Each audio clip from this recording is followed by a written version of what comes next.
নমস্কার বন্ধুরা, পুপুর রান্নাঘরে বৃষ্টি ভেজা দুপুরে সবাইকে স্বাগত।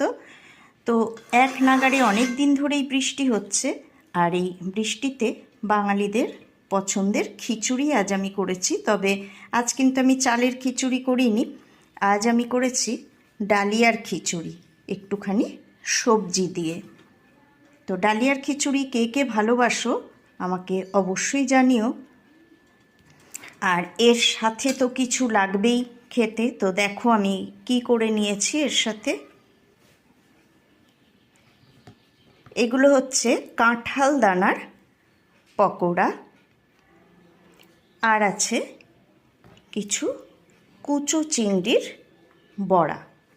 তো এই দিয়েই আজকে খিচুড়িটা কিন্তু জমে যাবে। চলো এখন আমি খাওয়া শুরু করব। তোমাদের নিশ্চয়ই সবার খাওয়া হয়ে গেছে,